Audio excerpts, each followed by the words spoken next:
You know, it seems to me that society would sooner prefer us to all wear literal T-shirts stating our entire medical history. I'm in the middle of a nervous breakdown that began on Saturday, and I can't seem to stop crying after waking up to the words transgender, followed by the sound of laughter. Apparently, an article had been put out in the local newspaper about the Yale University having a lot of gender bending shit going on lately, and Grams thought it was an interesting editorial and suggested we both read it. I thought it was a rather interesting way of her letting us know that she knew about me. Kat picked up on this, and her jaw hit the floor. Grams later came into the room and hugged and told me that she was sorry, but I had already taken an awful lot of my meds in an attempt to do God knows what, so I don't know for sure what anyone else or her said to me that day. I even broke down in work. And speaking of work, I was sent home last week for being dressed inappropriately. Part of my back was showing. Now, this is while my best friend in the company, with whom I go shopping with every Wednesday and buy the same outfits, is wearing a string tank top with a fishnet shawl. It was completely see-through, but I was told that because I'm different, that there's more attention on me and I can't dress that way. You see my predicament? I'm not about to make an example out of my friend. Sure, they've accommodated me, but am I supposed to bend over and take this discrimination? And my mom, she insists on telling the whole fucking world that her son is now her daughter. I asked her to please stop blabbing about it, and it turned into world war. My privacy means nothing. It's her life, she says. I've never been one to hide who I am, but I certainly don't advertise it. Instead, it's being advertised for me. There's no transitioning left to do. I can pull my pants down and prove that I'm a woman. Big fucking deal. People just have to know so they can say they're okay with it.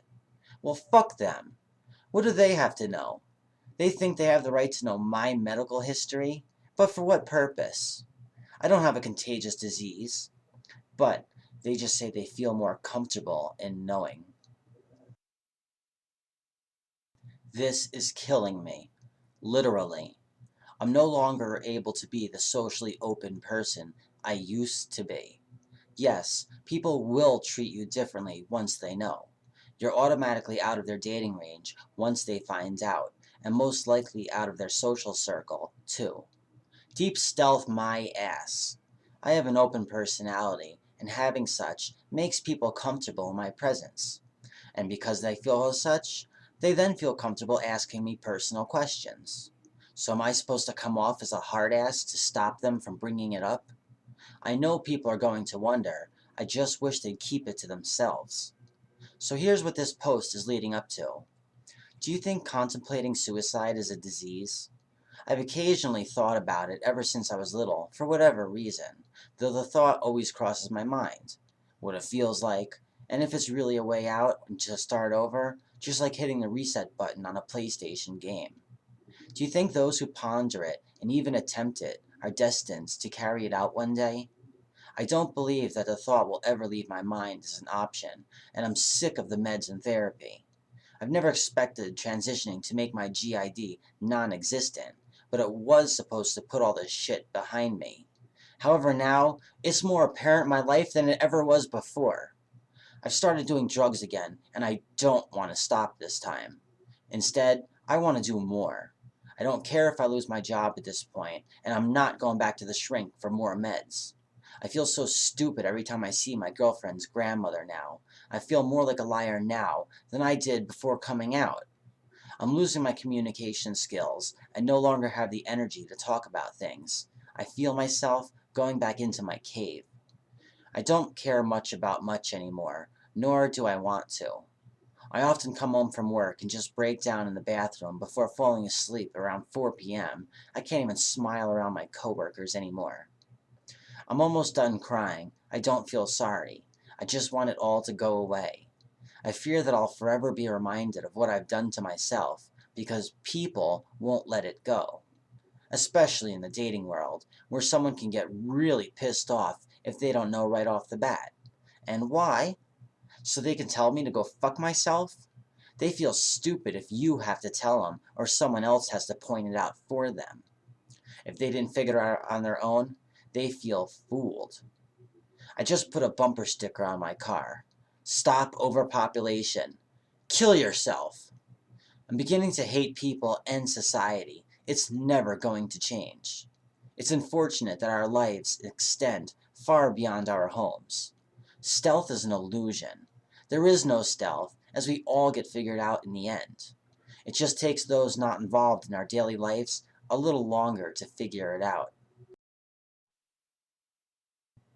It's been a while since I've been dared return to this thread, but rather starting a new one, I thought it would be appropriate to attach my next entry as a continuation.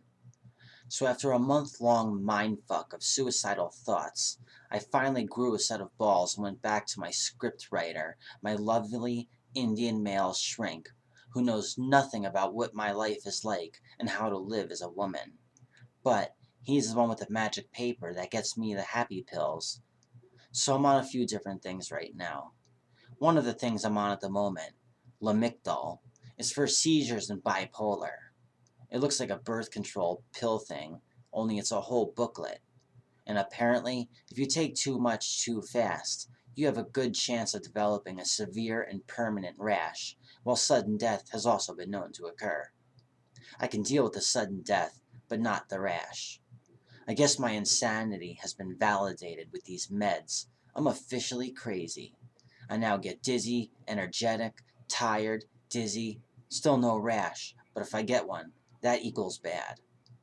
I often ponder what it would be like to get locked up in a mental home.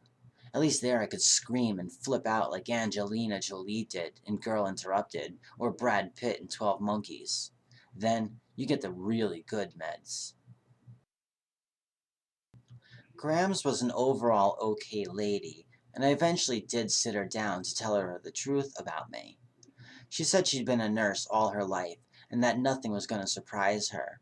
And knowing what I know now about Kat, I'm willing to bet that Grams was not only able to pick up on my previous change, but also had an idea as to Kat's upcoming desires to follow suit. Living there wasn't nearly as bad as I may have let on. It was actually a very functioning household, which, believe it or not, I did enjoy. As for the meds, I've been on and off them since before my coming out, usually when things got really bad. Depakote, which made my hair fall out after netting me 10 extra pounds. Wellbutrin, which made me want to stop smoking, but nothing else. Paxil, which killed my sex drive, but didn't really help with my despair. Prozac didn't do shit, so at one point, my shrink even wanted to put me on lithium, but I told him I'll pass on that one. Anything you need monthly blood work to make sure that your liver didn't fail yet just wasn't worth the time or the risk. It'd be too slow a death anyway.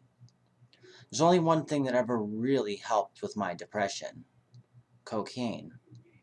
Shortly after the Grams incident, I began blogging about my problems elsewhere on myspace.com, for I believed that my constant talk of suicide was beginning to bring down the morale of the gender forum. No one but the community was ever able to read my forum posts anyway, which wasn't necessarily a bad thing.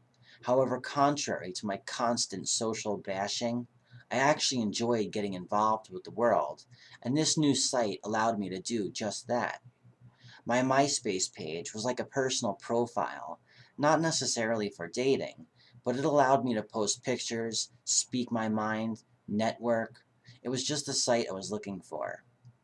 At first, my account was only used as a soapbox, from which I'd often complain about society as I fought to pinpoint my sexuality while blogging daily about my attempts to date both men and women. But my profile quickly and unexpectedly grew into a social network that could have taken me anywhere.